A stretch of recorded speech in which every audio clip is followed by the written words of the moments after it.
All right, so today we'll continue with infections. Yesterday we did up to dengue, and today we'll look at two more types of infections. One is the what they call SARS and varicella zoster, and we'll look at infections caused by parasites. Eventually, we'll also talk about wound healing. First of all, coming to the other viral infections, the SARS is essentially severe acute respiratory syndrome. Okay. Your coronavirus is also a variant of this. Okay. What happens in SARS? SARS technically is a human form of a bird flu. Okay.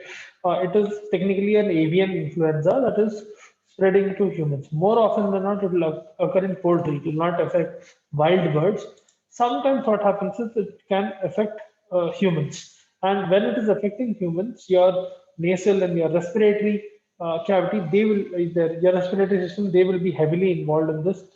You can get this contaminated. You will get contaminated by this virus either through nasal route or by inhaling. You basically it is coming in contact with your mucous membranes of your respiratory tract, or even by fecal matter. If you come in contact with fecal matter of infected birds, वैसा भी हो सकता है आपको.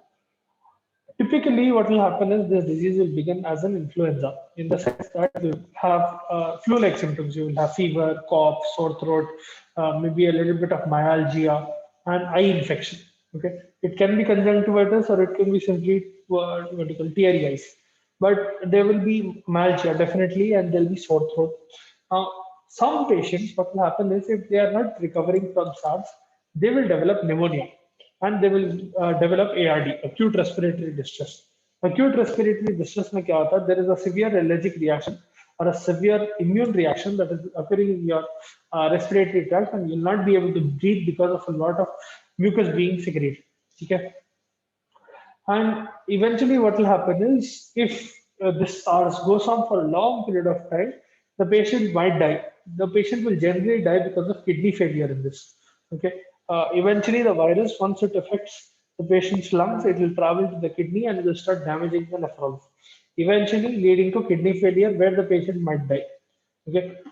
So that is about SARS. We have a virus that is causing flu, mainly fever, cough, sore throat, muscle aches, and eye infection. In some patients, it is leading to pneumonia. Okay. If you are not able to control pneumonia, it might also cause ARD. Okay, ARDS बोलते हैं इसको, acute respiratory distress syndrome. Now, if even that is not going away and the patient is still continuing to have SARS, eventually the patient might die because of kidney failure. Okay. So there is those are the details about your SARS. Then we have one family of viruses. Okay, they are called herpes viruses. Herpes simplex virus or herpes virus. Now there are 7 to 8 different types of herpes viruses. For you have varicella zoster. Varicella zoster is a member of herpes virus family. ठीक है, VZV बोलते हैं उसको. One second. Varicella zoster virus. Now, varicella zoster virus generally occurs as chickenpox. Okay, it is a member of this thing, and it is caused by chickenpox, especially in non-immune individuals. In the sense that if someone is not vaccinated for varicella zoster, if they get infected by herpes or specifically this one, they will have chickenpox. अगर immunization है, तो it can cause herpes zoster. ठीक है, in them what do you call a different kind of infection will occur. If a person already has immunization or they have vaccine, they will generally have a herpes zoster infection. If they do not have a herpes zoster infection, they will have a chickenpox problem. Okay. Generally, what will happen is the patient will have severe fever and quite a lot of body aches in herpes, and their liver will get tanked quite a lot. Okay, the liver will not work properly, and there'll be quite a lot of damage in herpes to the liver. Then, though that is about your viral infections, now coming to parasitic infections, there are three important parasitic infections for you. That is amoebiasis, malaria, and filariasis. Okay. First, we'll talk about amoebiasis. These are parasitic infections.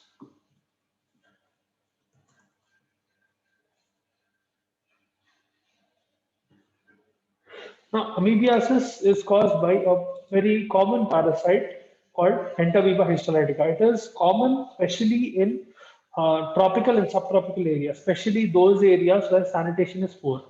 So countries like India, Bangladesh, Pakistan, Pakistan is not affected as much to a certain degree, but tropical area में ज़्यादा होता है वो. So to a certain extent yes, to a certain extent no. India में होता बहुत, you can have it in Vietnam, Indonesia, Brazil, Africa, वो areas में बहुत होता. Any area where there is poor sanitation, amoebiasis can occur. Okay, good chance that amoebiasis will occur. Now the parasite will mainly occur in two forms. That is your cystic form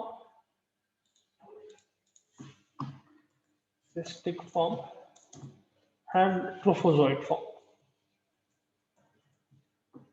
Okay.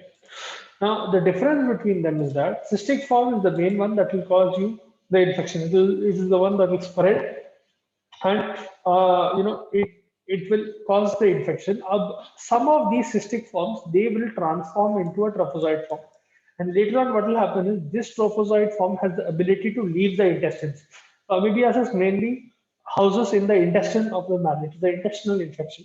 But what happens is sometimes this cystic form, which causes cysticercosis, that is the intestinal infection, it will transform into a trophozoite form. Trophozoite form has the ability to get out of intestine. Your cystic form does not have the ability to leave the intestine, but trophozoite form does. Trophozoite form will eventually leave the intestine and it will start roaming around here and there. Especially, it will enter portal circulation. If you remember last year in circulation, you must have studied about portal circulation, where you have a certain set of special blood vessels that are taking nutrients from your intestines and intestines to your liver essentially to get metabolized. अब ये trophozoite form जो है, it will enter one such blood vessel of your portal venous system, and what will happen is that trophozoite will travel all the way up to your liver and it will start causing liver abscesses and it will cause severe liver damage. That is what happens in amoebiasis. Okay, so there are two main forms. We have cystic form and trophozoite form. Cystic form, if it stays in your, generally what happens is cystic form, it will get excreted. Sometimes if it is hooking on to your intestine and staying for long enough, it will cause diarrhea, it will cause what we call cysticercosis essentially. Okay, and what will happen is your stool, the stool of the person, that will become contaminated as well. So that can act, the person can act as a transmitter to someone else as well. All right. Trophozoites will not be able to survive in gastric secretion. So by any chance, if they are able to enter gastric secretion, that is why अब जब fecal oral route से होता, इसका transmission उतना बराबर नहीं होता. ठीक है. Trophozoite form will not survive in fecal oral route. Cystic form can survive. That is why whenever someone is getting infected by amoebiasis, they can get affected by fecal oral route, wherein they are not washing their hands properly, or they are coming across contaminated food and they are getting affected by cystic form, which is later on transforming into trophozoite form and causing other problems. Trophozoite form can go all over your body, wherever it wants to. The common place is liver, but it can go to your brain, it can go to your heart, it can go to any other organ and cause problems there. So that is about amoebiasis. Then we have malaria. Now, malaria is caused by the Plasmodium species. Malaria. ठीक है, आपके पास चार अलग type of plasmodium species है. We have plasmodium vivax, falciparum, ovale and malaria. Okay. Plasmodium vivax, P. falciparum, P. ovale and P. malaria. Okay. There are 56 forms, but they are debatable. For now, I'm not going to cover it in this. Now, falciparum specifically, this fellow causes a very, very severe type of malaria. It causes malignant malaria. The other three types will cause benign form of illness, where it does cause malaria, but it is not as severe as falciparum infection. Okay. Now, mainly this parasite gets infected or gets transmitted through a mosquito, the female Anopheles mosquito. wherein the sporozoite form is entering into the human. Okay, from the salivary gland of the mosquito, it is entering into human, and that sporozoite form will, roam around your body. It will enter erythrocytic cycle. Those erythrocytes inside the erythrocyte will start dividing and they form merozoites. Merozoites, a secondary merozoite banta, then that will, go into your hepatocyte. Hepatocyte, it will form another form where, finally it will form gametocytes. That cycle will keep on continuing. So all of those will happen. I'm not going into detail of what is the life cycle of malaria, this plasmodium, but essentially speaking, it will have its sexual phase in the mosquito and asexual phase inside humans. So it is essentially using the human body to make the asexual forms, wherein those gametophytes will enter the another mosquito whenever that mosquito is biting you. And let's suppose another Anopheles mosquito, which is already does not have any plasmodium in it, is biting you. Those gametophytes will enter into the malaria or into the mosquito, and there they will undergo fertilization. They'll form zygote and oocyte and ookinete, and all of that will happen, and finally they'll form sporozytes. The sexual phase of the cycle will occur there. Now, in all of this, what will happen is the main clinical feature of malaria in these patients who have malaria will be very high fever, and it will be cyclic fever, in the sense that the patient will have fever every 3 days. So this fever is specifically because whenever sporozoites and merozoites are released into blood, on that day, so as soon as they finish their cycle inside the human body, in the RBC and in the hepatocyte, and when they burst open out of that RBC and out of the hepatocyte, that is when the patient will have fever, severe fever. They'll have chills. They'll eventually develop anemia and splenomegaly. Okay, so anemia is mainly because of erythrocytic cycle, where that parasite is using your erythrocyte to divide, and it is bursting out of your erythrocyte, causing damage, significant damage, and death of those erythrocytes. And eventually, the hepatocytes will also start getting damaged, and you will see liver damage in the patient as well. You will start seeing spiked levels of spiked liver enzymes and decreased functionality of liver. So that is a brief overview of malaria. Then we have filariasis.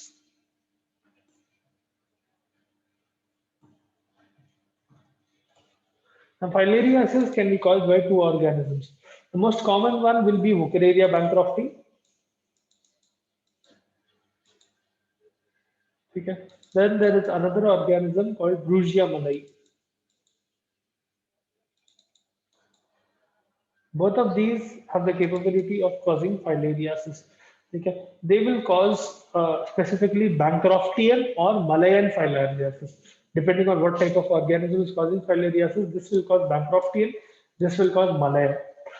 Essentially, it will affect the person's lymph vessels. Lymphatic vessels will be inhabited by the adult worm, and especially the lymph nodes. Lymph nodes will affect your testes and epididymis in men. And these microfilaria, the microfilaria that are produced by the adult form, essentially the larval form, they will enter circulation, and they'll produce female worms which are produced by the female worms. They will start moving around here and there, and the patient, you'll definitely see patients complaining about them having a crawling sensation under their skin. That is because of the microfilaria that are moving around under their skin. Now, symptomatically, the disease can be acute form or chronic form. Okay, you don't have a lot of details of what happens in filariasis as well. I'm going to limit it to that. But essentially, those microfilaria will again cause bouts of itching, severe itching, and they will cause fever and all of that. So that is about filariasis, and that completes infections in general. Now, bear in mind you have more infections and more conditions down the line in pathology in your syllabus. These are only some of the common infections that you see, which are mentioned. Okay, in the introductory chapter, we will discuss about wound healing.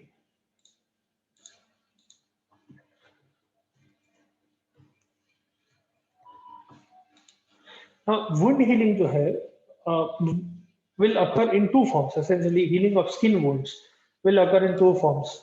One is healing by first intention. इसको first intention भी बोलते हैं, इसको primary union भी बोलते हैं. Healing by first intention or healing by primary union. Then you have healing by secondary intention. or second intention or secondary union. Okay, I'll explain what is the difference between them. Now first we'll look at first intention. Okay, hota kya, what type of wound is involved and all of that. Now there are some clear defining features of wounds that are undergoing primary union. Okay, so 1 second. Yeah. So, see, primary union of skin wounds. Now, in this, the wound itself is very, very clean and uninfected. Okay, bear in mind, any wound that is healing by primary intention or by primary union, that wound is very clean and uninfected. For example, let's suppose you cut your finger with a knife. Okay, it's a clean wound. Okay, it's a straight line and it's a clean wound. It's not a very huge wound. It can be, but imagine you just you just cut the tip of your finger. It's a small area, just enough so that it will need some stitching, but not so deep that it will need to be packed enough. आप लोगों को packing समझा है clinical skills में? How to pack wounds? Have you all been taught how to pack wounds? No, sir. Have you ever heard of or seen anyone packing wounds? No? Acha, theek hai. I'll explain what is packing of wounds in secondary intention because that is kind of important for you. It's a skill that you need to learn. So primary union जो है, imagine this is the surface of someone's skin and this is the whole hand. Imagine this is the forearm of some person and this is the top surface and this is the bottom surface. ठीक है? अब clean wound, any wound that is undergoing this thing, primary intention, healing by primary intention, will be something like this. ठीक है? छोटा wound है and it is cleanly cut. ठीक है? There's not a lot of cell loss. It's just that cells are separated from each other, generally because of a sharp injury. Okay, there will not be a lot of bleeding, and it will not be a complicated kind of wound. Okay, it will not involve broken bones and all of that. And generally, it will be uninfected. It will not be infected by bacteria or any other pathogen. And edge of the wound, this edge and this edge, they can be approximated using this thing, sutures. Approximation का मतलब ये है, you use a needle, ठीक है, and you sew both of these together. I'm sure आप लोगों को अब तक इसके बारे में तो स्टिचिंग के बारे में तो सिखाए होंगे ना, suturing है ना, वो सिखाए या नहीं सिखाए? No, sir, but we have some idea. You have some idea. Okay, so you have seen how suturing is done. Essentially, you take two Yes. ends of the wood, you pick your needle. The needle will also be special. Okay? It will be a hook-like needle. You'll have a different type of needles, but the common one that is used nowadays is a hook needle, where you will hook one end in. You'll tie the other. You will in one fell swoop. You will take the other end of the wound as well, and you will take the needle out with the thread. That is. So what will happen is eventually you'll start tying it like this. तो eventually क्या होता है, आपका wound ऐसा लगने लगता. You are approximating, you are bringing both of these edges together so that they can get healed easily. Okay, that is how you do it. Now again, this what I'm showing is deep. Now let's imagine it is a wound that is going lengthwise long. ऐसा है समझो. Imagine the wound is like this. So you will see sutures something like this. You imagine it is not deep, it is a shallow wound, but it is going pretty long. So you will see sutures like that. Now, essentially, ये wound जो है कैसा heal होता है, that will be your primary intention. Now, the steps that will involve in primary union. Now, what will happen? First of all, whenever the patient is undergoing any injury of this sort, before they even come to a hospital, imagine this is the wound. Okay? And imagine it is not that deep, it is slightly deep. Imagine it is about a quarter of an inch deep. Okay, quarter of an inch or half an inch deep. तो ये injury जो है पहले bleeding होती है, ठीक है, there will be quite a lot of hemorrhage, and that hemorrhage is very important for us. Why? That hemorrhage will make sure that clotting is occurring. ठीक है, along with hemorrhage will come blood clots and fibroblasts. And what they will do is they will make sure that the patient is not getting dehydrated and the patient is not getting infected at that site. Because what will happen is if there is fresh wound, bacteria can come and grow. यहाँ पर आप क्या करते हैं, आपके platelets will make sure they are putting a plug on that wound. ठीक है, it will fill up the area of that incision wherever that wound has occurred, and clot will literally seal the wound. ठीक है, so that dehydration does not occur and infection does not occur. That is the first response of your body. After that, what will happen is there is an acute inflammatory reaction. Within 24 hours, that area will start to get reddish, and there will be a proper inflammatory reaction wherein your body is trying to heal.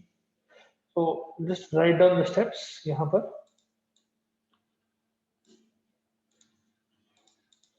steps of primary UDN. Okay. So first there is initial hemorrhage. Okay. Then there is acute inflammatory response.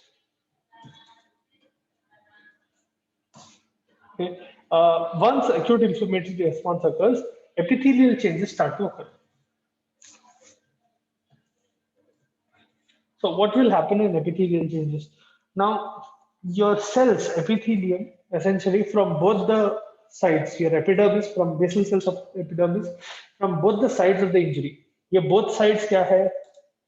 So this is side number 1. Oh, I'll use a different color. This is side number 1 and this is side number 2.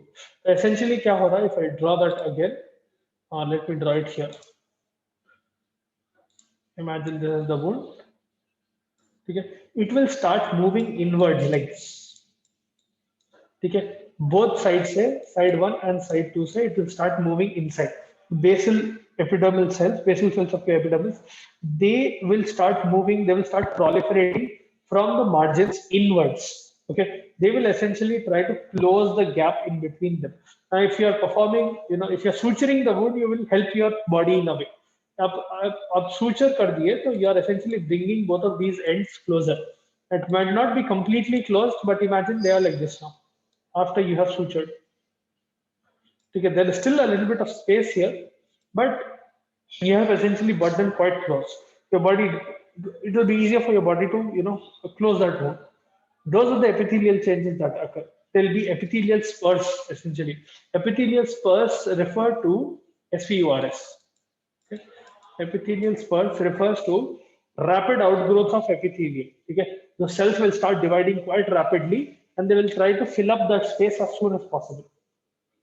Then there will be organization. Once epithelial changes occur, then there will be organization. Now, organization may essentially क्या होता है? By the third day of that injury, fibroblasts. So fibroblasts will start, they will start laying fibrin, and fibroblasts will start coming into that area, and they will start invading the wound area. Okay, that is happening in third day. Third day में fibroblasts are. Okay, by the 5th day, collagen fibrils will enter.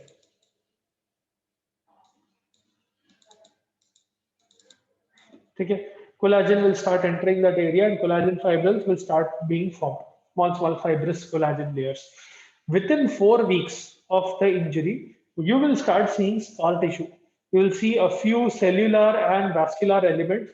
So new blood vessels are being formed in that area, and new cells are being formed in that area.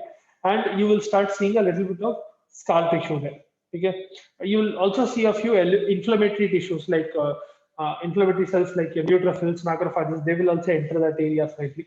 They will try to consume all the dead tissue which was present there and try to decrease the number of dead tissue that is present there. जो भी dead tissue है, they will literally act as garbage bin, and they will take away they'll phagocyte of the dead tissue. Okay, and you will see epithelium proliferating in that area. That is what happens in organization. So by the 3rd day, fibroblasts will enter. By the 5th day, collagen fibrils will enter there and start laying collagen. And within 4 weeks, you will start seeing scar tissue being formed. Okay.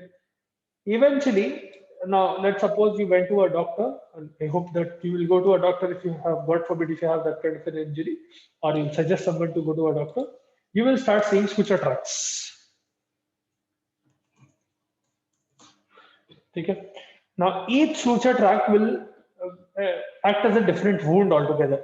So एक point पे आप skin को attach कर दिए. Wherever that suture is essentially, Imagine there is a suture here, there is a suture here, here, here. Okay? Each of that will act as a different wound and it will incite the same phenomena. So healing will occur in this area and in this area and in this area ऐसा. ये दोनों already चिपक गए. ठीक है? Your cells will essentially try to fill up the rest of the area to make sure that whenever your body does not know whether you're suturing or not, as soon as that mechanical support is removed, the suturing is essentially acting as a mechanical support. You are using a thread to make sure two ends are stuck together for a period of time. Once those, you're sure that those cells have filled in that area, you will slowly remove those sutures and you'll cut open the sutures. And what will happen is, once you remove them, you are essentially removing that mechanical support. If you remove the mechanical support, your body, you will be able to see that your body has completely filled up that area with tissue. So यहाँ पर पूरा tissue space भर जाता है नए cell से, and you will also eventually see blood vessels coming into that area and all of that. ठीक है? So that is what happens in primary union or primary healing by primary intention. समझ में आया what is happening in healing by primary intention? Yes, sir. If any one of you have any doubts, please feel free to ask. Want me to repeat anything? The organization, the what do you call sequence of what is happening or anything.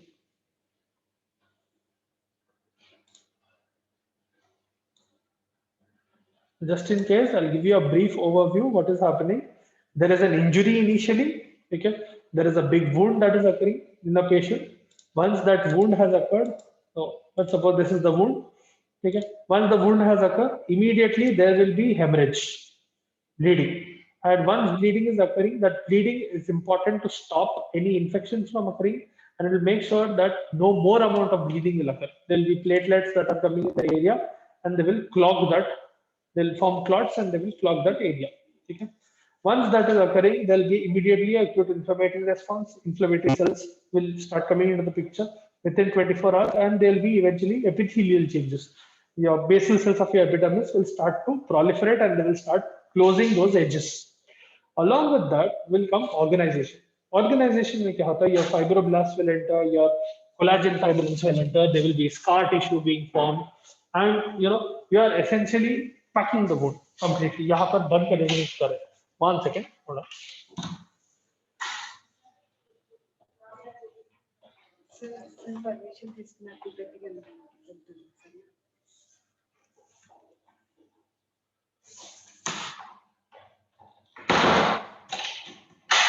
Yeah, sorry about that. So as I was telling you, what is happening is fibroblasts is coming, it is packing the wound, collagen fibrils are getting laid, they are laying collagen and making sure that that space is packed completely. And within 4 weeks, you will start seeing scar tissue. Okay, you will also see a few vascular elements, new blood vessels are being formed in the cells that are occurring there and then that are proliferating there. Eventually, if you perform suturing, you will start seeing suture tracks as well. Once you remove the sutures, आप suture tracks देखने लगते हैं, and each of them will act as a separate wound around which healing will occur. Okay, so that is healing by primary intention. Now I'll discuss healing by secondary intention on Monday. All right. Yes, sir.